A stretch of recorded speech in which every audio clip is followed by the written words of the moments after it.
Parabéns pela matéria, 100% esclarecedora e pronta para tirar dúvidas também aqui no estúdio. Antes da gente conversar e receber com prazer e honra aqui no nosso estúdio o doutor Eduardo Calmon, eu gostaria de mandar um abraço para um dos entrevistados aí do Toninho de Souza, meu companheiro, meu amigo, Itamar Perenha. Um dos mais inteligentes, cultos e de opinião própria de companheiro de trabalho que eu tive e que tenho até hoje. Altamente inteligente. Saudade do companheiro Itamar. Doutor Eduardo Calmon, primeira honra de tê-lo aqui. Muito obrigado. Para mim é uma grande satisfação estar aqui junto contigo, estar num programa de tamanha responsabilidade e credibilidade que passa para a população mato-grossense. Para mim é um prazer estar aqui para ajudar a população mato-grossense a entender, sob o ponto de vista jurídico, o que significa essas vedações que estão ocorrendo. Antes do pontapé inicial, eu gostaria de dar um pontapé na bola propriamente dita, né? Na bola de couro. Manda um abraço, doutora Arimateia. Palmeiras dele ontem desencantou, 4-1, é o presidente da AMAN, nosso querido doutor Arimateia. O Toninho fechou com uma série de perguntas, de indagações que a população faz na rua. O que a gente pode falar, primeiro, dessa questão do estacionamento? Isso é legal, é normal, é natural que nós tenhamos uma, eu não diria nem bitributação, né? Que você entra no estacionamento do shopping para comprar, já está pagando imposto lá em cima, já está comprando, já está fazendo a roda girar e vai ter que pagar aqui fora. O que pode ser feito com essa lei municipal? Muito bem, a lei que estabeleceu certas gratuidades para o uso do estabelecimento no shopping, é uma lei que, infelizmente, sob o ponto de vista constitucional, é uma lei que é inconstitucional. Né? Por quê? Porque quando a Constituição estabeleceu, no artigo 22, inciso 1º, na competência privativa da União para legislar sobre determinadas matérias, estabeleceu que compete privativamente à União legislar sobre direito civil. Pô, mas espera aí, essa lei de estabelecimento, essa lei do estacionamento, se refere a direito do consumidor, o que é que isso tem a ver com direito civil? Na verdade, quando a Constituição foi promulgada em 88, não existia ainda o Código de Defesa do Consumidor, que só veio em 1990. Então, quando o Constituinte quis colocar direito civil, ele abrangeu também, dentro do seu conteúdo, o direito do consumidor. Então, essa matéria, ela versa, na verdade, sobre direito do consumidor, mas que está inserido no artigo 22, inciso 1º. Então, há um vício formal, orgânico de constitucionalidade, ou seja, não competiria ao município legislar sobre isso, e sim à União. Então, a partir do momento em que o município manda um projeto de lei versando sobre um conteúdo que compete à União, esta lei formalmente ela é inconstitucional. Então, impede a sua aplicabilidade, sem entrar no mérito se ela está certa ou errada. Então, o primeiro ponto é exatamente a constitucionalidade da lei. Então, nesse ponto, infelizmente, não foi feliz a Câmara Municipal a enviar esse projeto de lei. Há vários precedentes no Supremo Tribunal Federal sobre exatamente esse assunto. Uma simples pesquisa no site do Supremo, você vai encontrar que leis da mesma natureza do Estado de Minas, do Estado do Rio de Janeiro, já haviam sido declaradas inconstitucionais por invadir a competência da União. Então, esse é o primeiro problema. O segundo ponto é o seguinte, que aí já entra na matéria. O segundo ponto diz respeito à impossibilidade da União legislar para afrontar a liberdade de iniciativa do particular. Então, o artigo 170 da Constituição, que trata do capítulo inerente à ordem econômica, afigura vários princípios em que se estabelece entre eles a liberdade de iniciativa. Então, o particular é conferido a liberdade para desenvolver suas atividades que gerem receitas econômicas.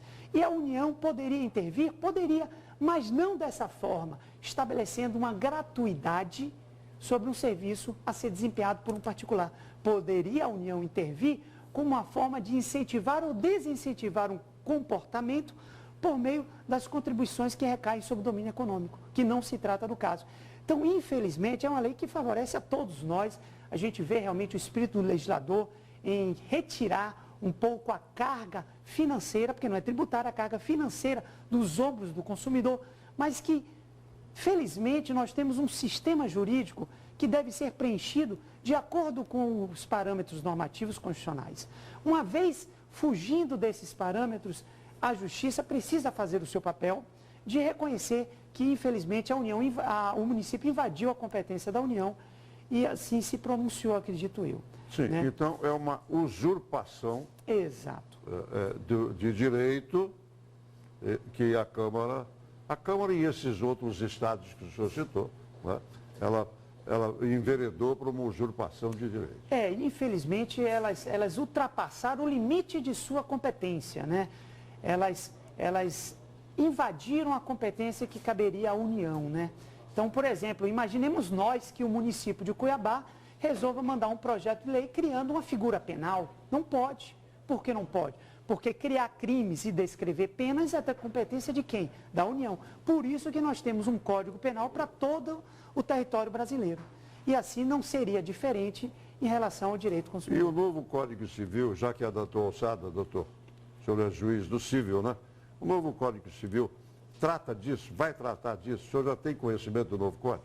Sim, o Código de Processo Civil. De processo civil? Não, o Código de Processo Civil ele não vai tratar exatamente sobre essas questões de direito material. Ele vai tratar de procedimento para que a pessoa possa tentar satisfazer o seu direito. Então, na verdade, o Código de Processo, ele trata de normas procedimentais para viabilizar a pretensão que eu efetivamente quero. E não chega nessa miudeza, então? Não, porque é um outro campo, é uma outra seara de âmbito de incidência. Então, o que deve ser provocado, dentro disso que o senhor dissertou aí, é a concorrência entre os estabelecimentos comerciais. E, por exemplo, eu posso oferecer, eu vou citar aqui o shopping que nós temos, é o Shopping Pantanal, o Goiabeiras, o Três Américas, né, que eu posso citar, dizer assim, no Três Américas você não paga R$7 de estacionamento. Três Américas é bonzinho, vai fazer a R$3 de estacionamento. É uma maneira de competir. Perfeito, excelente sugestão. O outro faz a 4, o outro faz a 2,50. No sábado não vou cobrar estacionamento. Excelente. Isso pode ser normal. Perfeitamente, excelente sugestão aí para os dirigentes e lojistas. Excelente. Uma forma de você atrair o seu consumidor é você conferindo, otorgando alguns benefícios. Por exemplo, o consumidor que adquiriu uma compra no valor de até X reais, você paga 50% da tarifa, porque os outros 50% é arcado pelo estabelecimento. Perfeito, está dentro da liberdade do fornecedor, no caso do lojista, conceder esse benefício para o consumidor. Excelente sugestão. Perfeito. E a fila de banco? Banco também, eu vou dizer uma coisa a você. Se papel e caneta não vão brigar nunca, não, doutor? O senhor sabe disso, né? É verdade, é verdade. Então, lei pode fazer, o cara assina, o administrador assina, cumpra-se, mas que nunca é cumprido. Como é que é isso? Infelizmente, a falta de efetividade, né? Realmente, a fila de banco, embora a fila de banco, o município legislou de maneira absolutamente correta. Legislou tanto corretamente do ponto de vista formal, quanto do ponto de vista material. A competência realmente se trata de assunto de interesse local, né? Perfeito. A fila de banco não tem nenhum questionamento sob o ponto de vista constitucional. O problema realmente é aquela famosa expressão, essa lei não pegou. É a falta de eficácia na lei, né? De produção dos efeitos. O problema da fila do banco, embora seja uma lei muito boa, que objetiva realmente assegurar ao usuário uma melhor qualidade na prestação daquele serviço, né? Existem hoje poucos mecanismos para que a gente possa dar efetividade. O que acontece, o que nós temos visto muito no juizado especial, é que às vezes as pessoas ficam uma hora e meia na fila, elas pegam a senha e ingressam com a ação, né? Alegando um suposto dano moral, pelo fato de ter esperado uma hora e meia. O Poder Judiciário, ele tem entendido, e isso tem se reiterado por diversas vezes, a tal ponto de se consolidar o entendimento no juizado especial, posso falar isso em relação a Cuiabá, no sentido de que a mera espera na fila do banco, por si só, não acarreta o dano moral. Então, o fato de um cidadão, né, ficar 40, 50, 1 hora, 2 horas numa fila de banco, simplesmente por esse fato, por si só, um fato isolado, não provoca o dano moral. Se esse fato tiver agregado a uma outra situação, em tese, poderia vir a se configurar um dano moral. Em tese, qual seria uma outra situação? Vamos imaginar, por exemplo, uma hipótese abstrata, em que digamos que eu tenho uma enfermidade, tá? Preciso sacar o meu dinheiro no banco, minha aposentadoria, e que eu preciso fazer uma hemodiálise.